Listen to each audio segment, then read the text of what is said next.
Hello there. I'm Scotty. You're not. And I know.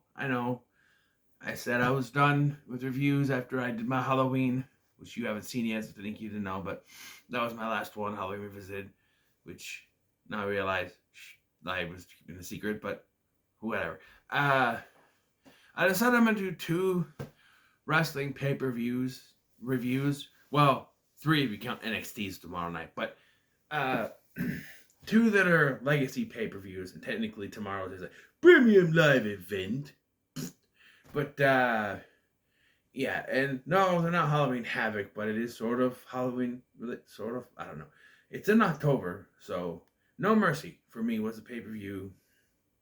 Back in the day, I was a big SmackDown guy, and that was a SmackDown exclusive pay-per-view, which they continued in 2016. But then in 2017, it was Raw. I don't know. But here is a tri-branded pay-per-view. And tri-brand, I mean Raw, SmackDown, and ECW. Yeah, ECW gets the shaft in this show. We'll get to it, but that was terrible. Charles Barkley would say that's terrible. Not broccoli, Barkley. Charles Barkley. I don't know who the hell Charles Barkley is, but Charles Barkley would say that's terrible. But yes, and there's a bit of controversy with this at the beginning because it was originally supposed to be John Cena defending the WWE Championship with the spinny thingy. Try it again. Come on, spin, you bastard. There you go. Against Randy Orton in a last man standing match. However, John Cena suffered a legit injury from Randy Orton and a torn pectoral muscle, I believe, and was out. They said from 6 to 9 months. Spoiler alert, he was back in 4. But this was Super Cena, and this was his long reign. He won it back from Edge at Unforgiven and didn't lose it since.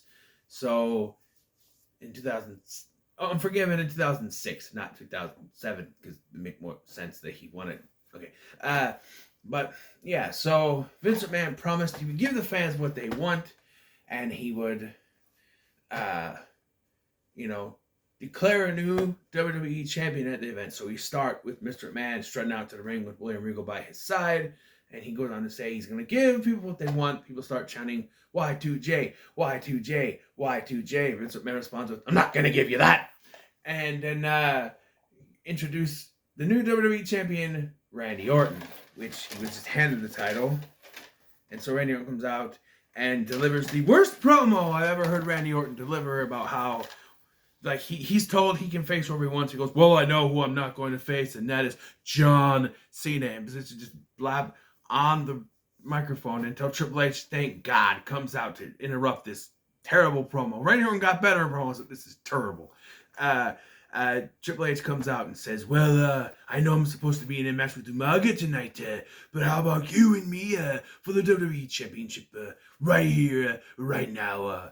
Randy Orton responds with, no! And that's how he says it, too. No! The hell is this guy on? No! I don't know. So, because that doesn't work, Triple H decides to go after Vince McMahon and says that Vince McMahon has a pair of shriveled raisins between his legs instead of grapefruits, which pisses off Vince McMahon. Oh, you want it? You got it. You got it. You got it. You got it. So, yes, Triple H versus Randy Orton right here, right now. By the way, during this whole segment since Triple H comes out, William Regal looks like this. Just that scowl on his face the entire time. I don't know. William Regal, by the way, was the general manager of Raw, if you're wondering why he was out there. He was. I don't know why. He just was. So we got the WWE Championship match. Triple H versus Randy Orton. WWE Championship match. And it was a solid match. I'm not going to go shot for shot here, but it was a decent match. The finish was kind of weird. Randy Orton went for what? I think it's like a shoulder block or whatever. When Triple H is in. I don't know all technical terms. Triple H is in the corner. He goes to hit him with a shoulder block. Triple H moves. He hits the shoulder right there on the ring post. Triple H rolls him up. We get a little booty cheek because Triple H and GX like to pull people's pants down when they, I don't know. And they get the 1, the 2, the 3. Triple H is WWE champion. Vince McMahon is pissed off. And yeah, because at this time, Triple H and Vince McMahon were some sort of rivalry, even though they never actually had a match. I mean, they did the whole DX thing. Yeah, so Triple H, WWE champion for now. So put that down. We have a bonus 6-man tag match they announced because they were trying to cover their ass because John Cena wasn't there, so they needed to stretch out time. And it is Jeff Hardy, Paul London, and Brian Kendrick. And I forgot London and Kendrick were on Raw at this time. Paul London has this weird under chin goatee thing going on. It looks terrible. And they are facing not Garrison Cage, Lance Cage, Trevor Murdoch, who are the World Tag Team Champions at this time. And their partner, Mr.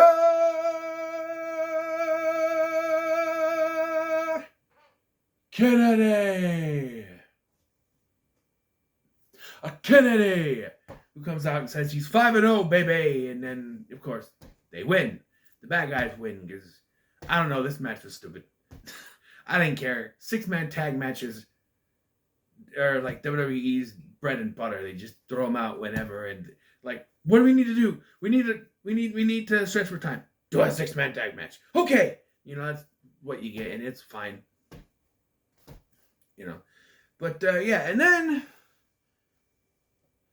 Oh, we have a little thing behind the scenes. Triple H, congratulations, Triple H. Triple H, congratulations, Triple H. Yeah, okay. Vince McMahon, congratulates Triple H on becoming the WWE champion. And he says, well, you know, you're supposed to face Umaga, and so you're going to do that. And it's going to be for the WWE championship. So that's later on tonight. Second WWE championship match later on tonight. Yeah, so we have then CM Punk defending the ECW Championship against Big Daddy V, who has Matt Striker in this corner. And this sucked. I forgot to mention, they're in Chicago. So clearly they could not have CM Punk lose in Chicago. But also they couldn't have CM Punk pin Big Daddy V clean because he's a big mammoth mastodon guy. So what do? They do this thing where CM Punk is constantly trying to knock Big Daddy V down. He finally does it from a drop kick from the top rope, knocking him down. And then Matt Striker comes in and just attacks CM Punk from behind. Referee calls for disqualification. Let it be known that the ECW Championship match, ECW founded on Extreme with chairs and ladders and stuff that can go, you know, blood, and ended in disqualification. Shows you what WWE really thought of ECW. Yeah, and then after the match, Big Daddy V just attacks CM Punk and doesn't question. I mean, commentary is questioning. Joey Styles and Taz are questioning why Matt Hardy cost Big Daddy V the title, but Big Daddy V is not pissed. He just attacks CM Punk and is just fine. Keep in mind, this was also the guy who tried to date Lillian Garcia when he was Viscera. Until the Godfather came in with hose.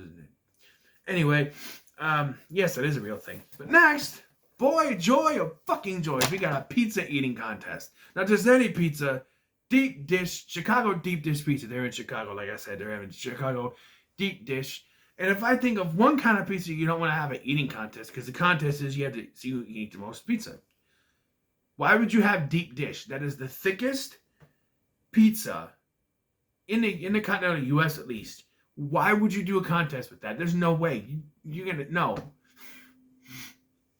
The host of this pie eating contest, that's a whole different show, whole different thing. The host. Speak English, damn you. The host. Hold on.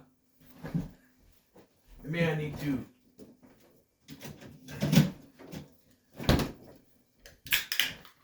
You drink. Okay.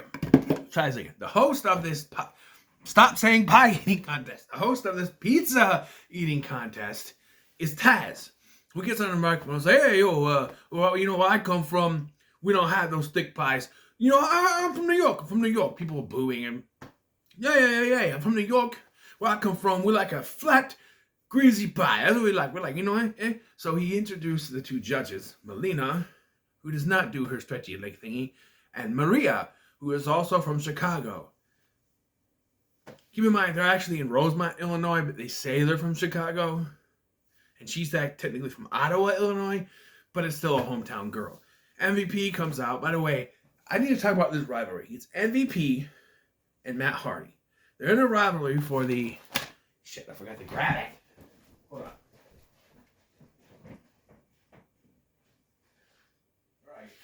here have the titles to represent, get it, grab it. They're currently in a rivalry for the United States Championship. And they're currently both the WWE Tag Team Champions on SmackDown. This was one of the longest that I've seen. You know, I've seen stuff like, John Cena and Batista win the tag team titles. John Cena and wins the tag team titles with the Nexus. John Cena and Shawn Michaels win the World Tag Team titles. People that in rivalries win the tag team titles, and they're in a rivalry, they win the WWE Tag Team Championships. And for my money, probably the longest that they've did this kind of gimmick with them holding the tag titles. But ever since then, it's been a game of one-upmanship between MVP and Matt Hardy. There's been basketball contests, and the joke is MVP is African American and he can't shoot the basket because all African American can play basketball according to WWE. And oh no, the one African American got a spotlight in the basketball can't play basketball. Yeah, okay. And Matt Hardy is constantly winning these things. Matt Hardy would want a push-up competition if MVP didn't move his arm out of the way. So we got a pizza eating contest. I believe there was also a hot dog eating contest at one of the pay-per-views. I don't know which one it was, but maybe it was SummerSlam, I think. But instead of having them fight for the United States title because they're tag team champions as well, they're just going to do these contests. So it's a pizza eating contest. MVP comes out and starts telling all the people in Chicago, it's no surprise with all this deep-dish pizza that all you people are fat. And Maria gets on the microphone and she goes, MVP, I'm from Chicago. Am I fat? And I looked at her and I went, fuck no. She's a gorgeous woman. MVP responds by saying, well, it just goes to show that deep dish pizza doesn't do anything for your IQ. I went, ooh. And, you know, if you don't know, Maria's character at this time was ditzy girl character. Yeah. So Matt Hardy comes out. They do this pizza, not pie, pizza eating contest. And Matt Hardy wins and then pukes all over MVP. Entertainment. Now we're done with that. We get the second of 3 WWE Championship matches. We get title back out again between this time Triple H and Umaga. And this one hit hard. Triple H was busted open by the end of this. Or was that the third one? Whatever. He's busted up in one of these matches. But he is brutalized. You know, going for the ribs. You know, because he injured the ribs in the first match. So now Umaga's going after the ribs. And you know Umaga wasn't going to win. But what if they did like a whole thing where like Umaga won and he had to defend it, main event against maybe Randy Orton and Triple H, and then Randy Orton wins by pinning Triple H. I don't know. But I always thought Umaga should have won the WWE Championship, but he was never going to beat Cena. Although there was a lot of hype around that match, but he only lost because, you know, he lost because it's John Cena. But here, it's a pretty decent match. No Armando Estrada, that's because, and I didn't realize this till later, because they said it during the ECW Championship match, but the match sucked. I tried to forget it. Armando Estrada at this time was the ECW general manager, so yeah, so that's why he wasn't with Umaga at this point. But Umaga still looks strong, but lost to a pedigree, which is different than the roll-up, which makes Randy Orton look like a pussy. He lost to a roll-up, whereas it took a whole pedigree to beat Umaga. That kind of makes Randy Orton look terrible. But yeah, Triple H wins again. Yay! Next we have Finlay versus Rey Mysterio in the second of the screwy matches tonight. It is a decent match. They're actually going pretty good. On commentary, JBL is talking heavily in Finlay's corner, talking about stuff. And then, I earlier when the pie eating contest, I think it was, they showed JBL and Michael Cole, and I smiled because JBL on commentary is just fantastic. I love it, Michael. But second only SmackDown commentary team to Michael Cole and Taz, of course. But but this match is decent until the finish. Finlay gets thrown over the top rope, and they think he's injured, and so the EMTs and everything comes out. They put him on a stretcher. They're wheeling him out. He gets up and attacks Rey Mysterio. Michael Cole then gets all pissed. What are you doing? He's faking it. And JBL then says, what are you talking about, Michael?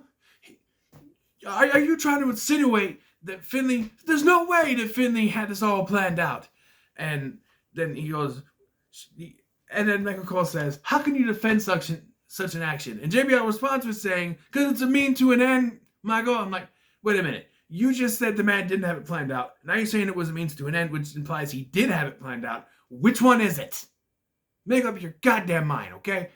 It makes no sense to me, but we're going to keep going on. So that match was, well, Rey Mysterio technically won by referee stoppage, but Wikipedia has it as a no contest, so I don't know. And then we get another backstage segment. Triple H is seeing the doctor at this point, I think, and this man comes up and says, hey, I promised to give the fans what they wanted, and I promised the last man standing match, so you are going to defend the WWE Championship against Randy Orton in the last man standing match. You see where this is going, right? Triple H ain't walking out with the title. Nope. We then have the WWE Women's title match. Candice Michelle defending against Beth Phoenix, and Beth Phoenix comes out to nothing. There is no applause. There is no boos. She just comes out, and at one point, they show her coming to the ring, and there's someone standing in that, like the little area where Dean Ambrose used to walk through and hop over. There's someone standing there, a fan with a DX shirt, just like, didn't know what to make of the situation, just standing there. No one is cheering, no one is booing, they don't care. They don't care. And then Candice Michelle comes out and everybody cheers. And Beth Phoenix wins this match with not the glam slam, but a weird double underhook move. I don't know what it was, but she wins. This match was uneventful anyway. Women's matches in the mid-2000s often were. They didn't care. This match maybe got less than 10 minutes. But she wins, and then she goes over. She wins. There's boos.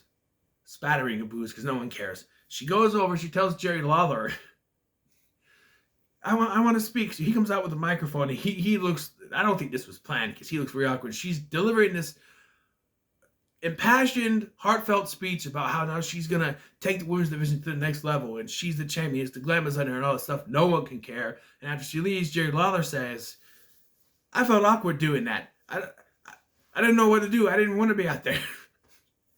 So it goes, I don't know. This was weird. Next, we have and hold your breath, folks, Punjabi prison match for the World Heavyweight Championship. Batista defending against the Great Khali. Now, this match has a horrid history in the WWE because the first match was supposed to be Great Khali versus The Undertaker. But the Great Khali got injured, and was pulled out of the match and was given to the Big Show. And the match sucked because they botched everything. And this one is for the World Heavyweight Championship. Batista won the World Heavyweight Championship back in Unforgiven, and now is facing him in a Punjabi prison match. And the whole thing with this match is, if I can understand the rules, there are 4 doors on this cage that slide open when you call for them. You have 1 minute to get underneath there. That's 1 minute, not 30 seconds. Not whatever time they give you to get out a cage door, which you keep opening again, by the way. You got 1 minute to get underneath the door. It shuts and locks forever. Once all the 4 are done and locked, you have to climb the cage to get out if you haven't escaped through the door. And then you have to climb another cage to get out to win the match. Yeah, it's complicated as hell. I don't know what people want this in the video game. I don't know how they would do it, but I don't know. There's no way they could do this in a video game. They could say, "Oh, I want this and want this." There's no way. It's too complicated to code in there. But yeah, and this sucked because they're calling for doors. Like, it's mostly the Great Khali, and he's like calling for the door when he's got him in like a headlock or the vice thing, not when he's down and could easily escape. But he's got him in this thing, and he throws him down and goes to escape. Batista just grabs him, put him back in. All the doors eventually close and lock, so yeah, Batista is thrown down from the top onto the mat on his back. The Great Khali is able to climb over, and then Batista does this thing, and then Great Khali climbs over to the top. The other one, Batista does this thing where he climbs on top of the little cage, jumps to the bigger one, and then climbs down and wins the match. It's uneventful, and I don't know why they brought it back in 2017, whatever it was, like Jinder Mahal was in. I don't know who he was against. Jinder Mahal, and then the Great Khali showed up to help him, and yeah, I don't know why they brought this match back. But finally, we have the main event of the evening, and it's Triple H. Hello, my old friend, we're back again. Versus Randy Orton, the last man standing match. And this is the one where Triple H gets all bloody and brutalized. And it is, I don't know. Kudos to Triple H for wrestling 3 matches, let alone 2 regular matches and a last man standing. This man, he put on a hell of a show for this. And, you know, Triple H gets my, this is something new, but he gets the Performer of the Night award because he just, fantastic. Superstar of the Night. There's Superstar of the Night award. He is fantastic throughout this. 3 matches he does. And he was even, you know, a good sport for saying, oh, you're going to win the title and then defend the title and then lose the title. Well, I had it for about 2.5 hours. That's good enough. So, yeah, this match was brutal and Randy Orton won. There's a lot of 10 counts. Last man standing matches don't impress me because you just got to stand there and wait for the 10 count. There's no big, you know, I Quit matches at least have something. But that also is not too impressive. But this match was pretty good. Randy Orton wins. We go off the air.